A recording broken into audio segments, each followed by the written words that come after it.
جب انسان سب کچھ ہار کر اللہ کی طرف بڑھتا ہے تو اللہ تعالیٰ اس سے دگنا تیزی سے اپنے اس تھکے ہارے بندے کی جانب بڑھتا ہے۔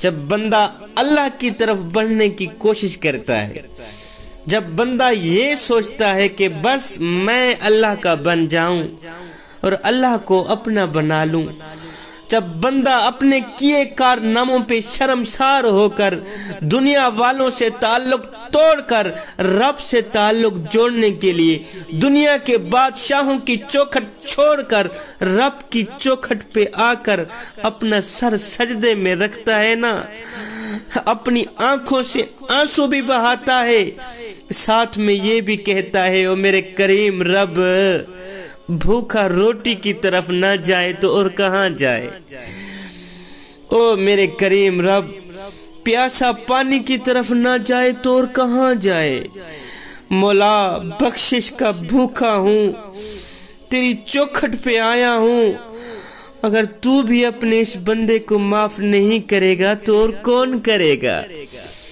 مولا تیرا مجرم تیری چوکھٹ پہ نہ آئے تو اور کہاں جائے۔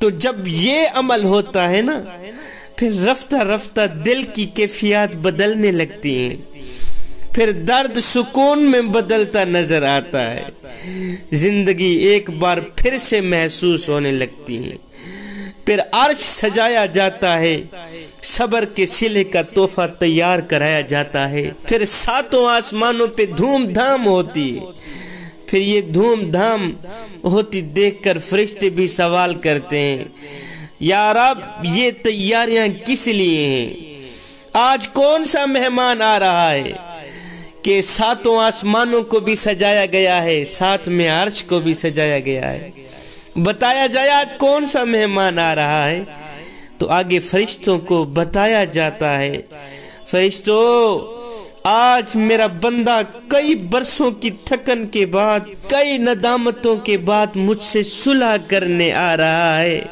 آج میرا بندہ کافی عرصے بعد توبہ کرنے آ رہا ہے، آج میرا بندہ مجھ سے دوستی لگانا چاہتا ہے، مجھ سے صلح کرنا چاہتا ہے، آج وہ میرا بننے آ رہا ہے، اس لیے ساتوں آسمان سجائے گئے ہیں، عرش کو سجایا گیا ہے۔ کریم رب کی بارگاہ میں آ کر آج توبہ کے آنسو بہانے کا یہ جو سجدہ ہوتا ہے، یہ معمول کے سجدوں سے بہت ہی الگ ہوتا ہے، نم آنکھیں سسکتے ہونٹ اس سکون کا منظر بیان کر رہے ہوتے ہیں جس کے بعد کبھی کوئی غم نہیں آتا، بس پھر میرے رب نے تو تھمنا ہوتا ہے ہی، کیونکہ اس کو تو تمہارے لوٹ آنے کا انتظار ہوتا ہے نا، اللہ اکبر۔ پھر ایک پل میں کریم رب سے صلح بھی ہو جاتی ہے، پھر محبت سے بھی نواز دیا جاتا ہے، پھر محبوب بھی بنا لیا جاتا ہے۔ اے بندے، میرے کریم رب کی چوکھٹ تیرا بڑھ چڑھ کے انتظار کر رہی ہے، وہ تو آوازیں دے رہی ہیں، اور میرے بندے ایک بار تو میری چوکھٹ پہ آ کر تو دیکھ، ایک بار اپنا دامن پھیلا کر تو دیکھ، اور بخشش کی حد نہ کر دوں مجھے رب العالمین بھی نہ کہنا، بخشش کی انتہا نہ کر دوں مجھے رب العالمین بھی نہ کہنا۔ جوانو، رب کو پانے کی کوشش کرو، رب کو حاصل کرنے کی کوشش کرو، اور جب رب تمہارا ہو گیا تو پھر سب تمہارا ہو گیا۔ اپنے کریم رب سے تعلق جوڑ لو، رب سے محبت کر لو، رب سے عشق کر لو۔ جوانو، رب کے عشق میں ایک وہ مقام بھی آتا ہے کہ دعا تو رہی بڑی دور کی بات، انسان صرف سوچتا ہے اللہ پوری کر دیتا ہے۔ اللہ اکبر۔ مدینہ شریف میں ایک خوبصورت عورت رہا کرتی تھی، بڑی ہی حسین و جمیل، حسن کی ملکہ، لوگ اس کے حسن کی مثال دیا کرتے تھے۔ وہ مسجد نبوی میں نماز پڑھنے کے لیے جایا کرتی تھی، یہ حضرت عمر فاروق کا دور تھا، مسجد نبوی میں نماز پڑھنے کے لیے جایا کرتی تھی۔ پہلے مسجد نبوی میں مرد عورتیں اکٹھی نماز پڑھا کرتی تھیں، یہ تو بعد میں الگ الگ ہوئے۔ خیر، یہ خوبصورت حسن کی ملکہ مسجد نبوی میں نماز پڑھنے کے لیے جایا کرتی تھی۔ ایک دن جا رہی تھی، راستے میں سے کسی نوجوان نے اس خوبصورت عورت کو روک لیا۔ اس خوبصورت عورت نے کہا، نوجوان تو نے کیوں میرا راستہ روکا ہے؟ کیوں راستہ روکنے کی کوشش کر رہا ہے؟ کیوں مجھے تنگ کرنے کی کوشش کر رہا ہے؟ کیا تکلیف ہے تجھے؟ اس نے کہا، مجھے کوئی خاص تکلیف نہیں ہے، بس راستہ روکنے کی وجہ یہ ہے کہ تیرا حسن مجھے بھا گیا ہے، تیری محبت میرے دل میں سما گئی ہے، میں تجھ سے عشق کر بیٹھا ہوں، تجھ سے محبت کر بیٹھا ہوں، لہذا تجھے تنگ کرنے کی وجہ یہ ہے کہ میں تجھے پانا چاہتا ہوں، میں تجھے حاصل کرنا چاہتا ہوں۔ اس خوبصورت حسن کی ملکہ نے کہا، نوجوان، اوے تو مجھے حاصل کرنا چاہتا ہے؟ کہا، ہاں میں تجھے پانا چاہتا ہوں۔ کہا، یہ تو کوئی مشکل والی بات ہی نہیں، نوجوان تو مجھے حاصل کرنا چاہتا ہے نا، یہ تو کوئی مشکل والا کام ہی نہیں۔ کہا، میری ایک شرط ہے، اے نوجوان، اگر تو مجھے حاصل کرنا چاہتا ہے تو پھر میری ایک شرط ہے، وہ شرط تو پوری کر، بس میں تیری ہو گئی۔ اس نوجوان نے کہا، جلدی بتاؤ کون سی شرط؟ اس خوبصورت عورت نے کہا، میری کوئی لمبی چوڑی شرط نہیں ہے، بس شرط یہ ہے کہ اگر تو مجھے حاصل کرنا چاہتا ہے، مجھے پانا چاہتا ہے تو پھر سن، مجھے حاصل کرنے کے لیے 40 دن حضرت سیدنا عمر فاروق رضی اللہ تعالی عنہ کے پیچھے نماز پڑھنی پڑے گی۔ اللہ اکبر، اے بندے 40 دن عمر کے پیچھے نماز تو پڑھ، میں تیری ہو گئی۔ اس نے کہا، یہ تو کام ہی آسان ہے۔ اس نوجوان نے فوراً ہی وضو کیا، چلا گیا مسجد نبوی میں۔ اب فجر ہے تو مسجد میں، ظہر عصر مغرب عشاء ہے تو مسجد میں۔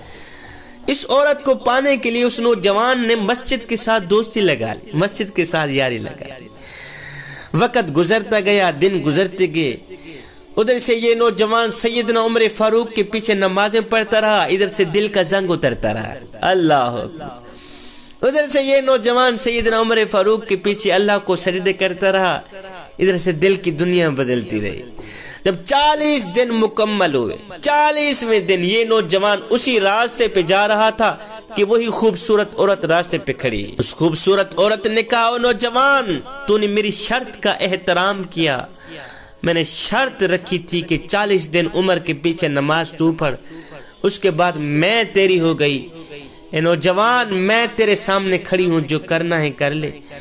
مجھے پانے کے لیے، میرے جیسی حسین و جمیل عورت کو پانے کے لیے تو نے 40 دن عمر کے پیچھے نمازیں پڑھتا رہا، 40 دن اللہ اللہ کرتا رہا۔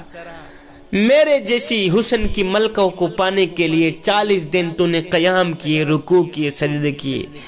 اے نوجوان، مجھے حاصل کرنے کے لیے تو نے اتنا کچھ کیا، تو نے میری شرط کا احترام کیا، میری شرط پہ پورا اترا۔ اب میں تیرے سامنے کھڑی ہوں، خود کو تیرے حوالے کرنا چاہتی ہوں، جو کرنا ہے کر لے، جو کرنا ہے کر لے۔ جب اس خوبصورت عورت نے کہا نا کہ اے نوجوان، جو کرنا ہے کر لے، تو اس نوجوان نے اپنا سر اٹھایا، اس خوبصورت عورت کو دیکھا، دیکھ کر کہنے لگا، اے حسن کی ملکہ، اب اپنے گھر کی طرف راہ لے، اب مجھے تیرے جیسی حسین و جمیل عورت کی ضرورت نہیں رہی، اس لیے کہ عمر نے میرے دل کا تعلق میرے رب سے جوڑ دیا ہے۔ اب یہ جو دل ہے نا، اس کا تعلق کریم رب سے جڑ گیا ہے، اب مجھے حسن کا بادشاہ مل گیا ہے، تو جہاں سے آئی ہے وہیں چلی جا۔ اب میرے دل کا تعلق جو ہے نا، وہ میرے کریم رب سے جڑ گیا ہے۔ اللہ اکبر، جوانو، رب کو پانے کی کوشش کرو، جب رب تمہارا ہو گیا تو پھر سب تمہارا ہو گیا۔